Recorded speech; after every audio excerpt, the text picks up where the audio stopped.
Si pudiéramos colocar una especie de mensaje, como una especie de crédito antes de empezar esta historia, deberíamos como colocar: esta historia contiene escenas explícitas de violencia. De hecho, es una de las historias más tristes que podemos observar sin ver lo que sucede luego cuando nos relaten los evangelios la muerte de Cristo. Pero lo que sucede con Juan el Bautista en este pasaje nos evoca ciertos pensamientos. ¿Y cuáles son esos pensamientos? Una historia triste, trágica, cruel, que ilustraremos en esta tarde. Así que, para que tengamos en mente el hilo conductor que llevaré de este mensaje, el título que le he dado a esta enseñanza es Convicciones fuertes que costarán la vida. Así que empecemos nuestro mensaje en el versículo 1, nuevamente vamos a leerlo allí. Dice: en aquel tiempo Herodes el tetrarca oyó la fama de Jesús. Aquí hay algo importante, tenemos que distinguir cuáles son los personajes de esta narrativa. Los personajes principales de esta narrativa son Juan el Bautista, tenemos a Herodes y tenemos a la esposa de Herodes, que se llamó Herodías. Estos son nuestros personajes principales. En el versículo 1 se nos pone el contexto del momento en el que se está enseñando o se está relatando lo que está sucediendo. ¿Cuál es el contexto? Nos dice allí: Herodes el tetrarca oyó la fama de Jesús. Así que el contexto es este: la fama de Jesús iba en aumento, sus milagros, sus prodigios, todo esto era lo que más llamaba la atención de las personas. Y nosotros sabemos y hemos leído ya en capítulos anteriores que el ministerio de Jesús tuvo tres elementos: la enseñanza, la predicación y los milagros. Pero si hacemos un recorrido en los evangelios, podemos notar que las personas seguían a Jesús más que todo, ¿por qué? Por los milagros. Casi ni escuchaban a Cristo. De hecho, aquí nuestro texto nos respalda esta afirmación, porque el mismo Herodes está aludiendo a ellos cuando dice en el versículo 2, dice lo siguiente: por eso actúan en él estos ¿qué? Poderes.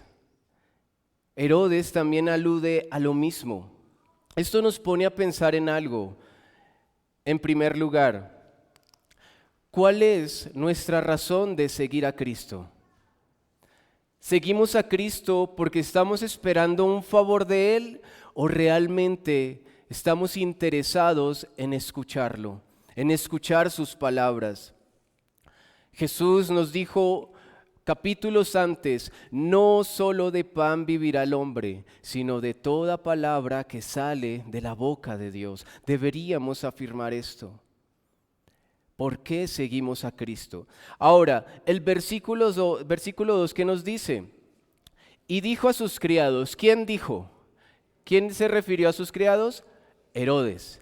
Y dijo a sus criados: este es Juan el Bautista, ha resucitado de los muertos y por eso actúan en él estos poderes. Aquí, ¿qué está pasando en este versículo? Se nos está dando otro contexto, algo que no sabíamos hasta el momento. Era que Juan acaba de fallecer.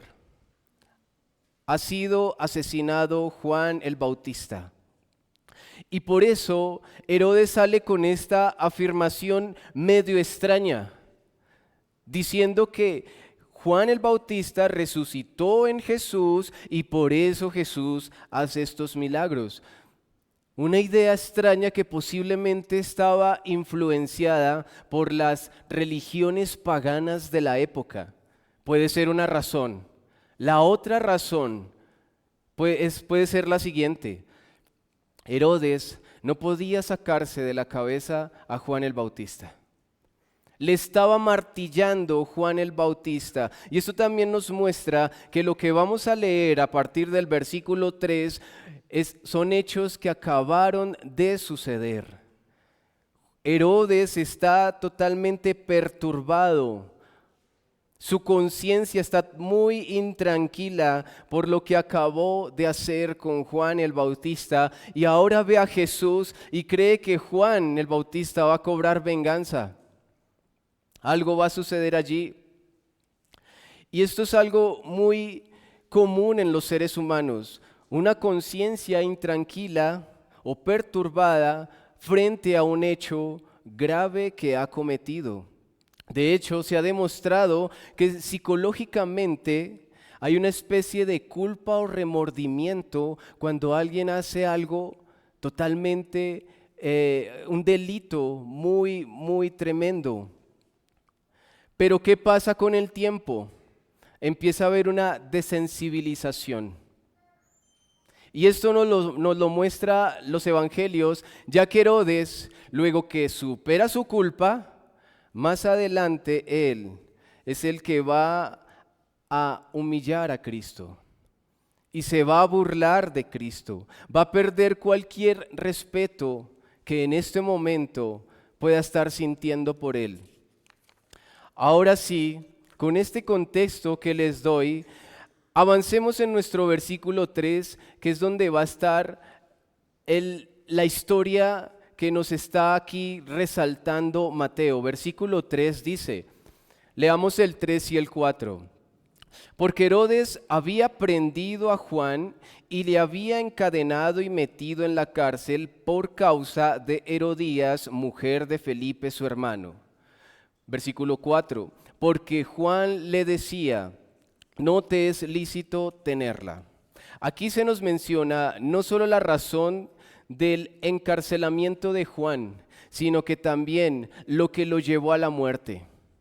Y vemos que la razón es la inmoralidad de Herodes, que además de tener una relación incestuosa con su sobrina, estaba sosteniendo una violación contra la ley mosaica, estando con la mujer de su hermano. Levíticos 18:16 precisamente dice esto: la desnudez de la mujer de tu hermano no descubrirás, porque la desnudez de tu hermano es. Así que Herodes, al estar gobernando sobre este pueblo judío, se ganó el reproche directo de Juan el Bautista y posiblemente el reproche de algunos de la comunidad judía. Pero aquí hay algo interesante en los versículos que acabamos de leer. El evangelista resalta otra causa, otra razón por la que Juan el Bautista ha muerto y está encarcelado. Véalo allí en el versículo 3, parte B, dice que por causa ¿de quién? De Herodías. Juan el Bautista estaba en la cárcel por causa de Herodías, una mujer perversa y ambiciosa. Así que aquí tenemos este panorama. ¿Cuál es el título que les di? Convicciones, ¿cierto? Convicciones fuertes que nos llevarán a la muerte. Y aquí tenemos este panorama. Tenemos por un lado a Juan el Bautista, uno de estos hombres, uno que hasta los últimos días de su vida se mantuvo firme en sus convicciones, en su amor a Dios, su amor a la ley de Dios, su amor por la verdad. Denunció el pecado del hombre sin distinguir rango social. Juan el Bautista no era un adulador. Y quiero que veamos primero a este personaje de la historia, a Juan el Bautista. Ya luego vamos a Herodes. El gran propósito de Juan era anunciar la venida del rey. Esto ya lo sabemos, ¿cierto? Él tenía que preparar ese camino. Juan el Bautista fue un heraldo fiel de su misión. Y Marcos, el Evangelio de Marcos, nos da un detalle más. Y es que aún Juan el Bautista en medio de la cárcel le seguía insistiendo a Herodes que esa mujer no le pertenecía. Y quizás por esta razón es que Juan el Bautista se seguía ganando el desprecio de Herodías. Herodías crecía con esta fuerte animadversión y no hallaba la hora en que pudiera acabar con la vida de Juan el Bautista. Juan fue insistente con esta pareja. Es ilícito lo que están haciendo. Es ilícito. Adicional, Juan era un profeta y los profetas tenían un encargo vital. Y era denunciar el pecado del pueblo. Ese era el encargo de los profetas. Ahora pensemos en algo. En nuestros días deberíamos afirmar que aquellos hombres que son designados por Dios son como estos profetas, que deberían dar todo el contenido de las Escrituras sin temor al hombre, no tener que ocultar ciertas cosas. El hombre que se para aún en un púlpito, que habla en nombre de Dios, está haciendo las veces de estos profetas. Es un encargo que solamente da el Señor, y más cuando es un encargo designado y oficializado. Noten esto, en el contexto de la historia de Juan el Bautista, él está reprendiendo la inmoralidad de estas autoridades. En nuestro tiempo debería ser así. Estos hombres encargados de Dios no deben temer y deberían denunciar el error cuando se trata de personas, aún si son alguna autoridad de cualquier tipo, autoridad eclesial, autoridad civil, de cualquier tipo de autoridad. No debe por qué amedrantarse por eso. Y aquí hay algo, aunque vemos el oficio de profeta en cierta medida restringido, la iglesia, si lo vemos en un sentido más amplio, la iglesia también tiene esta responsabilidad. Somos columna y baluarte de la verdad. Debemos anunciar la verdad y mantenernos firmes en nuestras convicciones. Y les pregunto esto, amigos y hermanos que están aquí, ¿qué tan fuertes son sus convicciones? ¿Hasta qué punto son capaces de llegar por sus convicciones? El amor a la verdad que demostraba Juan el Bautista, escuchen esto, le dio una valentía temeraria. Y esto puede ser contradictorio. Valentía temeraria, sí. Tal vez Juan no midió los riesgos, pero aquí quiero hacer una precisión respecto a la actitud que esperaríamos de un hombre y una mujer temerosos de Dios. En nuestro mundo vivimos rodeados de personas sumamente violentas. Nuestra sociedad hoy en día está así, que si usted le confronta el pecado a alguien, muy posiblemente va a estar en graves aprietos. Miren lo que dice Proverbios 9, 7 al 8. Dice lo siguiente: el que corrige al escarnecedor se acarrea afrenta. El que reprende al impío se atrae mancha. No reprendas al escarnecedor para que no te aborrezca. Reprende al sabio y te amará.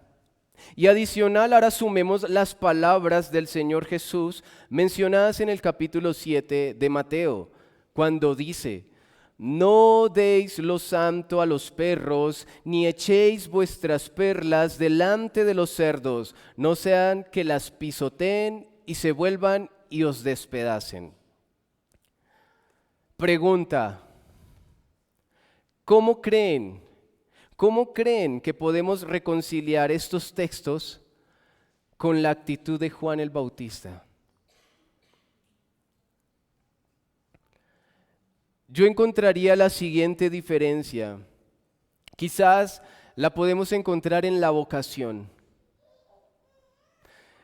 Hermanos, y esto va para los hermanos de la iglesia, no significa que la iglesia en general no esté llamada a denunciar el error o a denunciar el pecado.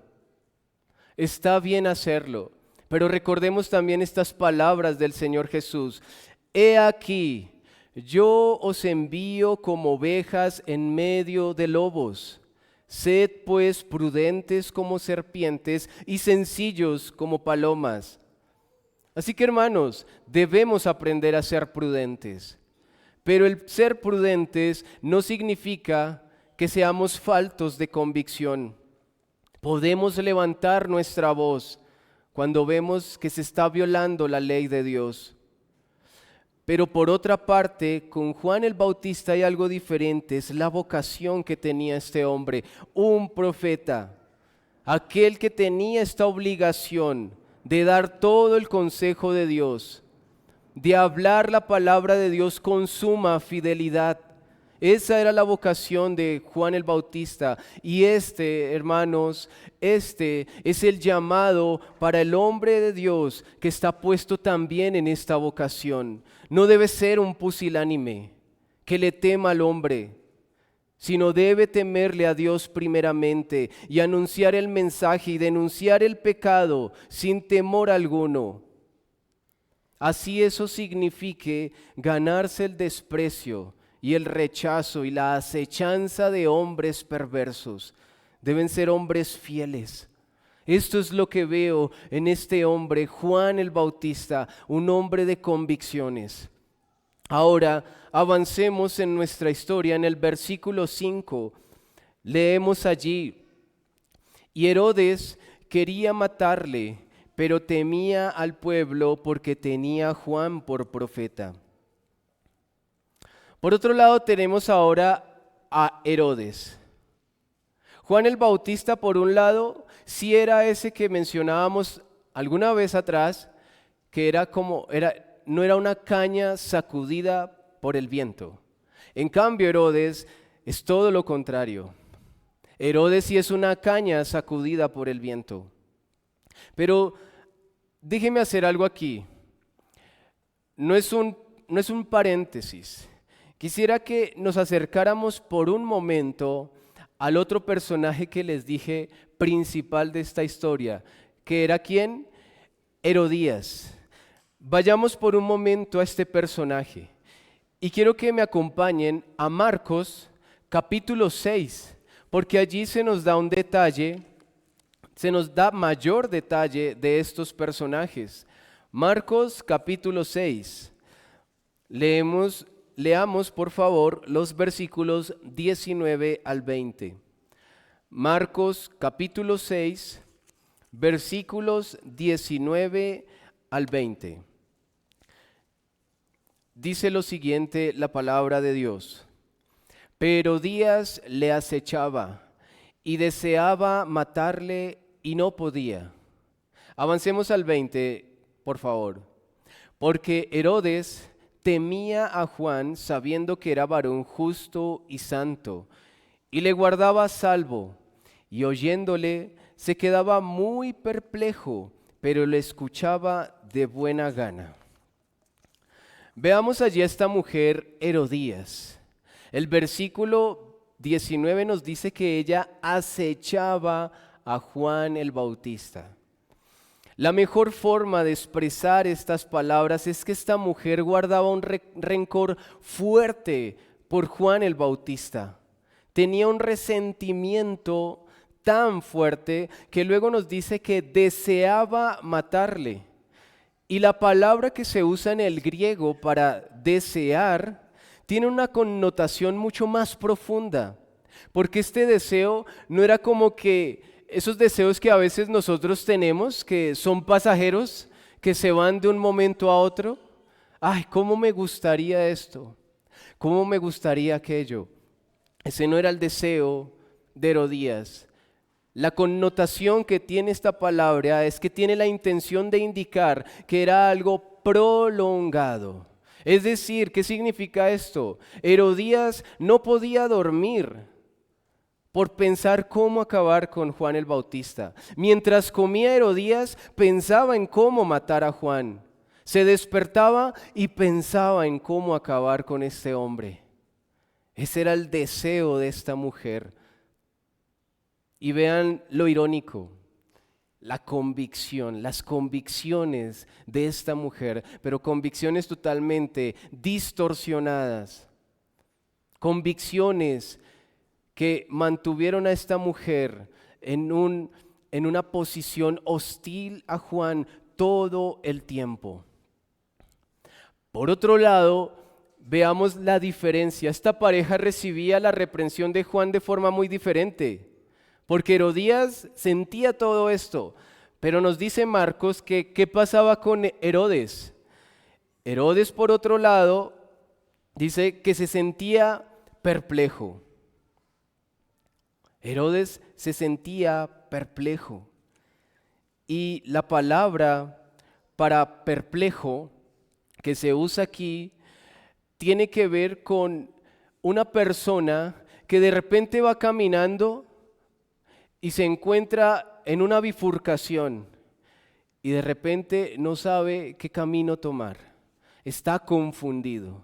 Esa es la palabra que se usa para perplejo. Herodes, escuchaba a Juan y por un lado decía, este hombre tiene razón. Este hombre tiene razón. Lo que dice me llega. Pero por otro lado, Herodes, en su pasión y deseo pecaminoso, no le permitía a él tomar una acción y llevarlo al arrepentimiento. Así que Herodes era esta caña sacudida por el viento. Y peor aún, un hombre manipulado, un hombre sin convicciones, un pusilánime que se dejaba manipular por su mujer, ¿saben cómo? Así, con un dedo. Volvamos a Mateo, volvamos al relato de Mateo. Abordemos ahora sí a Herodes, porque quiero que veamos algunas características de este hombre.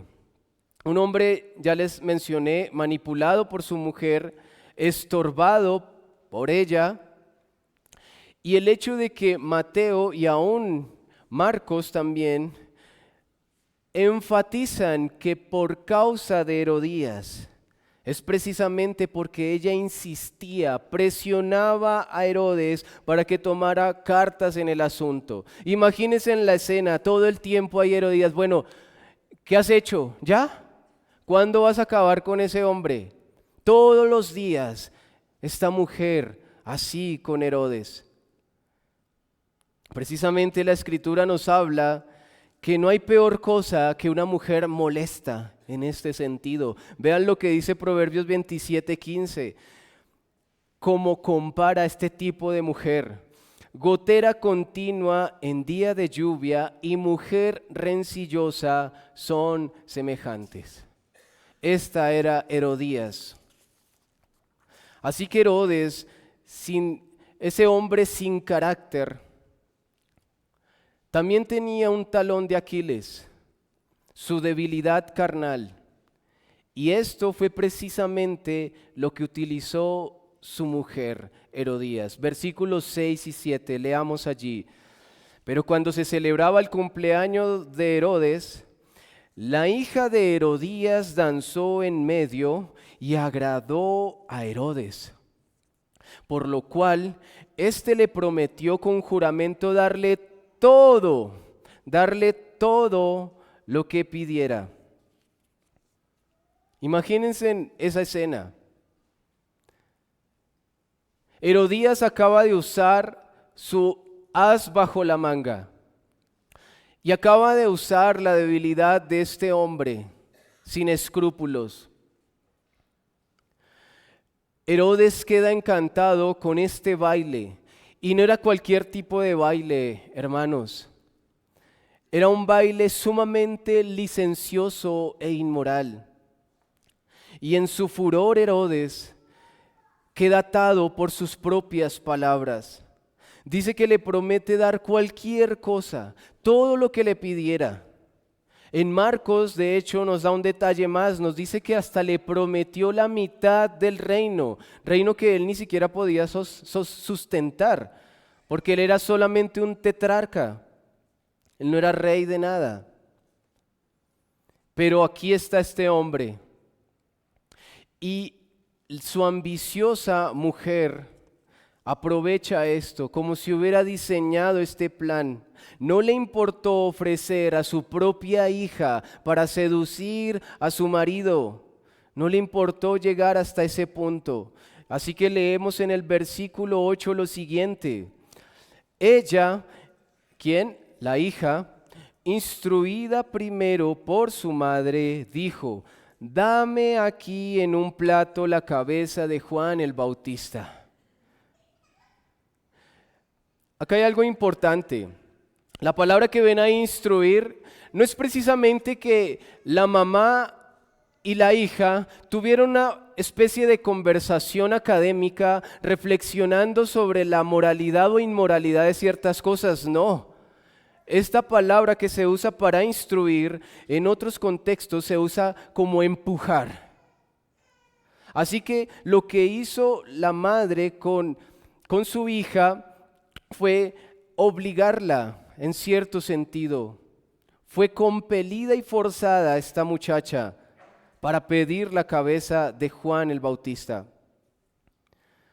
Así que nuevamente tenemos a Herodes, el sin carácter, la caña sacudida por el viento en esta disyuntiva.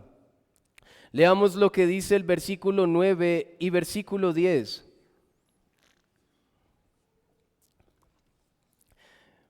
Herodes, ante su disyuntiva, dice el texto, y ordenó decapitar a Juan en la cárcel. Y el versículo 9 nos dice, entonces el rey se entristeció, pero a causa del juramento y de los que estaban con él a la mesa, mandó que se la diesen. Y ahí es cuando Herodes ordena que decapiten a Juan el Bautista. Aquí podemos ver algo, una ironía. Se nos dice que Herodes se entristeció. Pero saben, ese sentimiento no fue precisamente por Juan el Bautista. Porque ya leemos en el versículo 5, si quiere devuélvase un momento, dice, y Herodes quería matarle, pero temía al pueblo. Herodes también en su corazón quería matar a este hombre, así que él no se entristeció por Juan el Bautista. ¿Por qué no lo mató Herodes antes? ¿Saben? Porque ahí salió su casta política. ¿Y los políticos qué tienen que hacer? Agradar al pueblo. Y en ese tiempo el pueblo tenía a Juan el Bautista como profeta, así que él no podía ganarse el desprecio del pueblo. Tenía que mantenerlo, pero en secreto Herodes quería matar a Juan el Bautista. Así que su tristeza no tiene que ver con Juan el Bautista. Más bien su tristeza se debió precisamente a que se encontró atrapado en hacer algo que no quería, que lo vieran de esa forma, o quedar en vergüenza delante de sus invitados. Miren, los corazones perversos de los hombres siempre están maquinando hacer algo malo. Y sabemos que es la gracia común del Señor que ayuda a que el hombre no haga todo lo que quiera hacer cada vez que maquina algo en contra de su prójimo. Pero saben, en cierto sentido, el temor al hombre, ni siquiera el temor a Dios, el temor al hombre provoca que muchos también eviten hacer perversidades. Un hombre escribió lo siguiente: los robos bajaron gracias al alumbrado público. Y yo añadiría lo siguiente: lo terrible es cuando las luces se apagan. El hombre está maquinando y Herodes estaba maquinando, pero él solamente quería agradar a los hombres. Por eso no lo hizo antes, pero en esta ocasión debía mantener su posición ante los invitados que tenía. No podía darse el lujo de pasar por un hombre falto de palabra, de desprestigiarse frente a ellos. Así que algo aquí importante con Herodes: las palabras fueron su cadena, pero su orgullo fue el ancla que lo hundió. Y así pasa con muchas personas. Finalmente, veamos cómo termina esta historia, versículo 11.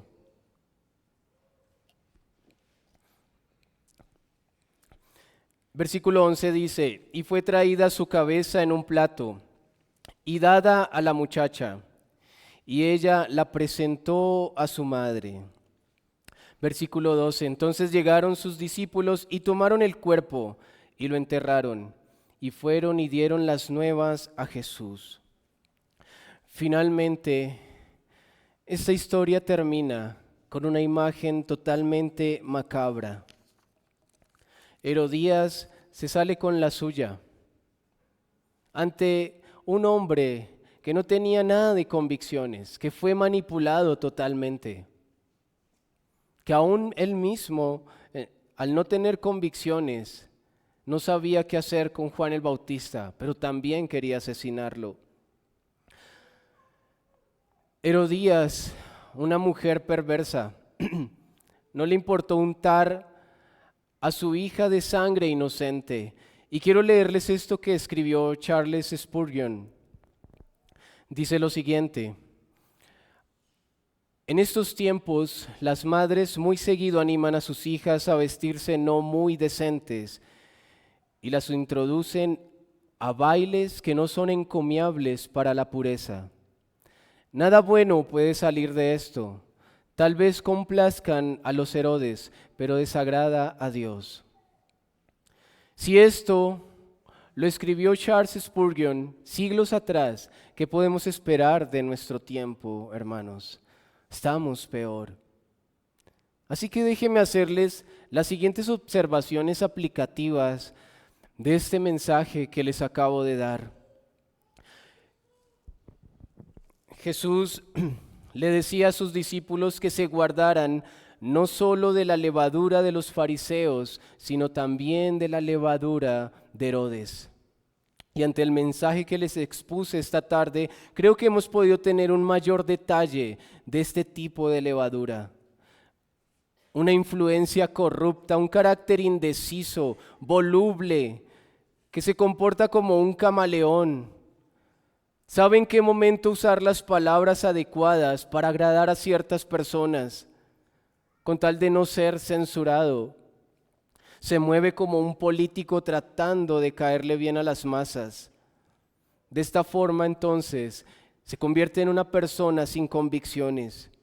Y la Biblia nos dice en Santiago 1:8, el hombre de doble ánimo es inconstante en todos sus caminos. Es como un barco en alta mar, sin rumbo y sin quien lo dirija, que es llevado por cualquier viento. Es un hombre que cuando es confrontado con el pecado, por el momento puede sentir cierto remordimiento, pero no hay ningún acto que lo lleve a un genuino arrepentimiento. Esta levadura representa a un hombre apresurado en sus palabras, imprudente, con tal de agradar a los demás. Y Proverbios 13:3 nos dice: el que guarda su boca guarda su vida, pero el que mucho abre sus labios le vendrá ruina. Es este tipo de hombre. Y ahora, ¿usted cree que no podemos caer en esto? Hasta uno de los jueces, en la época de los jueces, cayó en esto, en esta imprudencia. No sé si recuerdan o saben la historia de Jefte, este hombre que por su promesa apresurada tuvo que renunciar a su única hija. Eso no fue aprobado por Dios. y Jefté finalmente recibe disciplina por su acto. También tenemos allí a esta mujer, una mujer ambiciosa, que no le importó llegar hasta las últimas consecuencias. No le importó usar a su propia hija para estos fines. Esta mujer no cumplió su papel de madre. Y aquí yo veo lo siguiente, hermanos y amigos. Todo padre tiene la responsabilidad de guiar a sus hijos. Sea cristiano o no cristiano ese padre, todos tienen la responsabilidad. Pero lamentablemente, ¿qué vemos hoy en día? Vemos a hombres que con orgullo le ponen unas cuantas cervezas a su hijo, ya mayorcito, induciéndole a una vida desenfrenada en la bebida. Y por otro lado vemos a aquella mujer sin escrúpulos, sin pudor, que se enorgullece de cómo su hija mueve las caderas mejor que ella. Estos son los padres que hoy en día son felices y orgullosos por los caminos que siguen sus hijos, caminos de muerte. Solamente permítame concluir con lo siguiente. Esto que les acabo de mencionar lo veo en contraste con un hombre que dio su vida por amor a la verdad, porque tenía convicciones fuertes que lo llevaron hasta sus últimas instancias. Un hombre escribió esto respecto a Juan el Bautista y les leo: le costó la cabeza, pero es mejor tener una cabeza como la de Juan y perderla que tener una ordinaria y mantenerla. En palabras del Señor Jesús nuevamente, porque todo el que quiera salvar su vida la perderá, y todo el que pierda su vida por causa de mí la hallará. Hermanos, estamos en tiempos difíciles, donde la corrupción de las autoridades es evidente. Y quisiera decirles que esto solamente ocurre en el mundo secular, pero lamentablemente no. Lamentablemente esta levadura ha entrado en las iglesias, en las autoridades eclesiales. Vemos estas autoridades eclesiales comportándose como políticos, buscando agradar a las mayorías, manteniendo un status quo de injusticia. Autoridades eclesiales que no tienen convicciones fuertes, que no denuncian el pecado en sus iglesias y crean una atmósfera de impunidad. Todo por no tocar al hermanito, que posiblemente es el que más aporta para el reino de Dios. Y no hay convicciones al respecto. ¿Creen que exagero, hermanos? No. Santiago, en los inicios de la iglesia, Santiago escribe esto en el capítulo 2. Dice, capítulo 2, verso 2 y 3. Porque si en vuestra congregación entra un hombre con anillo de oro y con ropa espléndida, y también entra un pobre con vestido andrajoso, y miráis con agrado al que trae la ropa espléndida y le decís: siéntate tú aquí en buen lugar. Y decís al pobre: estate tú allí, de pie, o siéntese aquí bajo mi estrado. Esto estaba sucediendo en la iglesia en sus inicios. ¿Qué pretendemos, hermanos, en estos tiempos? Tenemos que estar alertas. Estamos llamados a temer al Señor siempre en primer lugar. Nuestra vida debe ser el reflejo de esto. Cuando somos fieles a sus mandatos, a su ley, sin importar si esto nos lleva a las últimas consecuencias, sin importar aún que nuestra propia reputación sea pisoteada y humillada. Y precisamente, hermanos, aquí, en este punto, es donde veo a Cristo en este mensaje. Cristo llegó hasta sus últimas consecuencias. Cristo se humilló por sus convicciones. fiel, leal, porque Él era la verdad misma. Muy pronto Cristo iba a estar ante esta autoridad, ante Herodes. Herodes se burlará de Él. Pero ahí está Cristo, en silencio frente a este hombre y fiel a la verdad. La vida de Cristo y su gran misión lo llevará a estas consecuencias. La Escritura nos recuerda esto. Estando en la condición de hombre, se humilló a sí mismo, haciéndose obediente hasta la muerte y muerte de cruz. Esto fue lo que hizo el Señor por nosotros, en sus convicciones, con una seguridad tal que no hubo nada que conmoviera su camino. El Señor Jesús recibió el escarnio que nosotros, hermanos, nosotros merecíamos. Nuestra naturaleza débil y un corazón voluble merecía el peor de los castigos.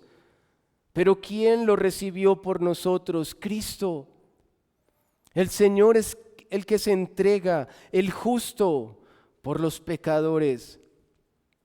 Aquel que no tiene sombra de variación. Él es el mismo ayer, hoy y por los siglos. Esta es mi oración, hermanos. Quiera el Señor darnos abundante gracia para ser firmes en estas convicciones y abundante gracia para reconocer estas verdades y que por tanto podamos mantenernos fieles a su palabra, fieles como una columna y como el baluarte que somos de su verdad, denunciar el error y ser fieles al Señor. Acompáñeme, hermano, en una oración. Amado Señor, te damos gracias por tu palabra, la cual nos has entregado en esta tarde, Señor. Hemos visto esta escena escalofriante, una escena triste de uno de tus siervos, humillado y asesinado de la forma más cruel, su cabeza puesta en una bandeja, pero permaneció fiel hasta el final por el amor que te tenía. Y solamente tú puedes hacer esto en nosotros, Señor. Juan el Bautista recibió esta gracia y oramos, Señor, nos quieras dar y otorgarnos esta misma gracia, que podamos permanecer fieles a la verdad, a nuestras convicciones frente a los Herodes que nos rodean, Señor, frente a aquellos que buscan nuestra cabeza, Padre. Ayúdanos a ser fieles, permanecer así hasta el final. No importar, Señor, lo que digan o hagan. Ruego por los hombres que tú levantas cada día, Señor, para anunciar tu palabra con autoridad, con denuedo, con fidelidad, a que permanezcan fieles en esas convicciones, Señor. Y también damos gracias porque en esto te vemos a ti, que te humillaste hasta el final, por obediencia a tu Padre, que te humillaste y moriste en la cruz, Señor, por esas convicciones fuertes que también demostraste, Señor. Damos gracias por tus bondades, por esta palabra. Quieras, Señor, prosperar esta palabra en nuestros corazones. En el nombre de Jesús hemos orado a ti. Amén.